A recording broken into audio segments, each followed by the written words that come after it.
ऐसा देख वो सफेद हायना रुक जाता है और 3 सिर वाला लाल बाघ उसकी ओर बढ़ने लगता है। बलराम चारों तरफ अपनी गाय को ढूंढते हुए माधवी चाची के घर आकर देखता है कि उसकी गाय गौशाला में बंधी है। ये रहा मेरा गाय। अच्छा हुआ माधवी चाची तुझे अपने साथ ले आई थी। ये क्या, किसी की रोने की आवाज?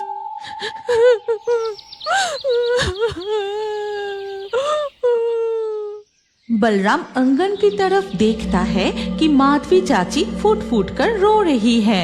माधवी चाची ऐसे रो क्यों रही हो, क्या हुआ? मेरे पति को उस सफेद हायना ने। माधवी चाची ये तुम क्या कह रही हो? गौतम चाचा का क्या हुआ, वो कहाँ है? हमारे चाचा को वो सफेद हायना घसीट कर ले गया है। चाचा को सफेद हायना खींच कर ले गया, लेकिन ये हुआ कैसे? उस दिन किसी तरह हमारे और तुम्हारी गाय को बचाकर जंगल से बाहर निकल कर आए थे। इसके बाद माधवी बलराम को आगे की सारी घटना खोलकर बताती है और सब कुछ सुनकर, अब चिंता मत कीजिए, मैं अभी गांव वालों को लेकर जंगल में जाके अच्छे से ढूंढ कर देखता हूँ। ये कहकर बलराम गांव के कई लोगों को साथ लेकर सुंदरबन के जंगल के अंदर जाता है। फिर बहुत खोजने पर भी माधवी के पति का कोई निशान नहीं मिलता। चलिए दिनेश चाचा, हम एक बार नदी के किनारे ढूंढ कर देखते हैं। हाँ चल जाकर देखते हैं। वो सब नदी के किनारे जाकर भी खोजने लगते हैं, लेकिन वहाँ भी गौतम का कोई निशान नहीं मिलता। तभी जंगल के गहराइयों में से नदी के रास्ते एक नाव आती देख बलराम पूछता है, ए माझी भाई, क्या तुमने जंगल की उस तरफ किसी को घायल हालत में देखा है? नहीं, ऐसा तो किसी को नहीं देखा, लेकिन उस तरफ जंगल की एकदम गहराइयों से किसी की दर्द भरी आवाज आ रहा था, इसीलिए मैं नाव को नदी किनारे बांधकर। क्या मुझे ठीक सुनाई दे रहा है? ये किसी की कराहने की आवाज है। हाँ, मैं ठीक सुन रहा हूँ। हाँ, जंगल के अंदर लगता है उस गुफा से आवाज आ रहा है। तभी उस गुफा के अंदर से वो बड़ा सा सफेद हायना बाहर निकल आता है। अरे बाप रे, ये तो वो सफेद हायना है। हायना रहीम माझी को देखते ही नदी की ओर बढ़ने लगता है। हे अल्लाह, वो तो मेरे तरफ आ रहा है। यहाँ खड़े रहना ठीक नहीं होगा। फिर मैं नाव को जल्दी चलाकर उस जगह से भाग आया। इसका मतलब गौतम चाचा अभी भी जिंदा है। हमें एक पल भी देर नहीं करनी चाहिए। हमें अभी उस हायना के गुफा की तरफ जाना चाहिए। नहीं, गलती से भी उस तरफ मत जाना। उस तरफ खतरा है। वो सफेद हायना बहुत खतरनाक है। बलराम, हमें उस तरफ जाना ठीक नहीं होगा। चल, समय नष्ट किए बिना हम फॉरेस्ट डिपार्टमेंट ऑफिस में जाकर सब कुछ बताते हैं। ऑफिसर लोग गौतम को सही सलामत लेकर आएगा। इसके बाद सब मिलकर फॉरेस्ट डिपार्टमेंट के ऑफिस जाते हैं और बड़े अधिकारी अविनाश बाबू को सब कुछ बताते हैं। सब कुछ सुनकर, ऊपर डिपार्टमेंट से ऑर्डर है, अभी हमें जंगल की गहरे हिस्से में जाना मना है। हम ऐसे हालात में कोई भी मदद नहीं कर सकते। ये क्या अविनाश सर, आपके सिवा हम असहाय हैं। तो अब हम क्या करें? तुम सब घर लौट जाओ। ये खबर मैं ऊपर डिपार्टमेंट में भेज रहा हूँ। अगर ऑर्डर मिला फिर कल सुबह हम जंगल में रेस्क्यू टीम भेजेंगे। ठीक है अविनाश सर। गांव वाले अपने अपने घर लौट जाते हैं। बलराम जाकर माधवी चाची को आज की सारी घटना बताता है।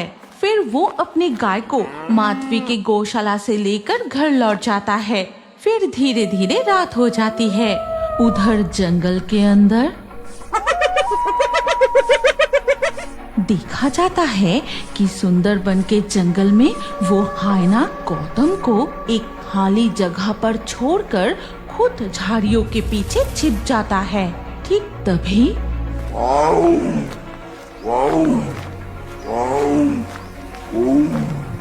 जैसे इस बाघ को किसी इंसान की गंध मिली है। गंध का पीछा करते हुए बाघ गौतम के पास पहुंच जाता है।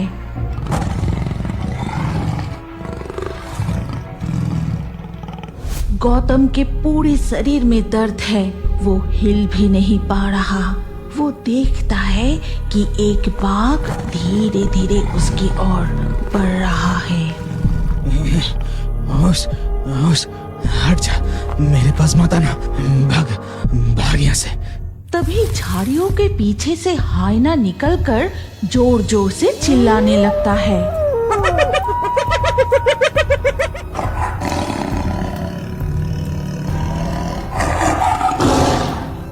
हाइना धीरे धीरे बाघ की ओर बढ़ता है, फिर उस पर झपट पड़ते ही बाघ का पैर पकड़कर उसे घसीटते हुए अपनी गुफा की ओर ले जाता है।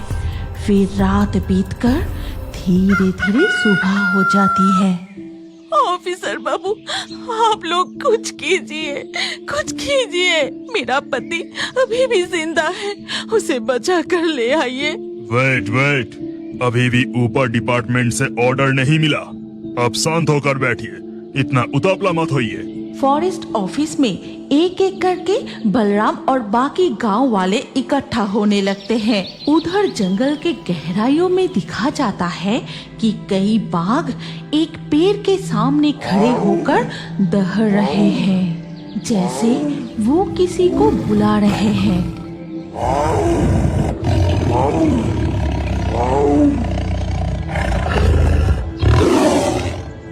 बाघों की दहड़ सुनकर वो सफेद हाइना शिकार करने के लिए उनके पास आता है।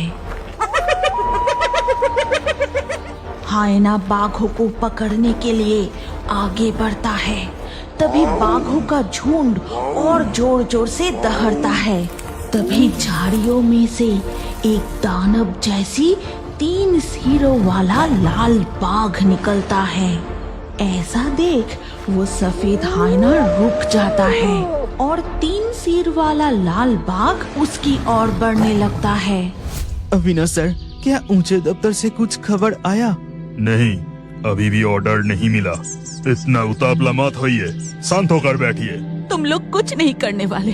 अगर तुम्हारा इंतजार करती रही तो मेरा पति नहीं, अब और नहीं, मैं अकेले ही जंगल में चली जाऊंगी। ये कहकर माधवी दौड़ते हुए सुंदरबन के जंगल में चली जाती है और वो दौड़ते दौड़ते जंगल के उसी जगह पर पहुंच जाती है। माधवी एक आश्चर्य दृश्य देखती है। एक 3 सिर वाला लाल बाघ उस सफेद हाइना को खत्म करने की कोशिश कर रहा है। तभी वो सफेद हाइना अचानक उस 3 सिर वाले बाघ के पैर को काट लेता है।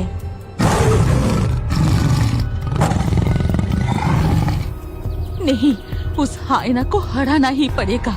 वो 3 सिर वाला लाल बाघ जरूर सुंदरबन के बाघों का रक्षक है। केवल वही इस हाइना को हरा सकता है। ये कहकर माधवी अपनी कमर से कट्टारे निकलकर सीधे हाइना की ओर फेंकती है। फिर जैसे ही वो हाइना जमीन पर गिरता है, लाल 3 सिर वाला बाघ उस सफेद हाइना को पूरी तरह से खत्म कर देता है। इसके बाद 3 सिर वाला बाघ फिर से झाड़ियों में जाकर गायब हो जाता है। फिर बाकी बाघों का झुंड वहां से चले जाते हैं।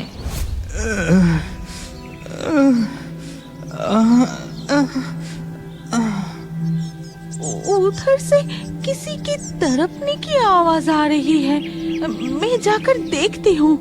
माधवी आवाज का पीछा करते हुए उसी ओर दौड़ती है और देखती है कि गुफा के सामने उसका पति पड़ा है। ए जी, उठो, देखो, मैं माधवी हूँ। मैं तुम्हें बचाने आ गई हूँ। मैं तुम्हें जरूर वापस ले जाऊंगी, तुम देखना। माधवी, तुम आ गई। मुझे घर ले चलो, मुझे तुम घर ले चलो, नहीं तो वो सफेद हाइना। ठीक तभी फॉरेस्ट डिपार्टमेंट के टीम भी उसी जगह आ जाते हैं। तुम्हें अब चिंता करने की जरूरत नहीं। ऊपर डिपार्टमेंट से ऑर्डर मिलते ही हम तुरंत तुम्हें बचाने आ गए। फिर वो गौतम और माधवी को अपनी गाड़ी में बैठा कर वहाँ से ले जाते हैं। अगर आप इस कहानी के अगले भाग देखना चाहते हैं तो कमेंट में नेक्स्ट पार्ट जरूर लिखिए और हमारे fairy Toons Hindi Facebook page को अभी फॉलो कीजिए। अगर ये कहानी अच्छी लगी तो लाइक करके शेयर कर दीजिए।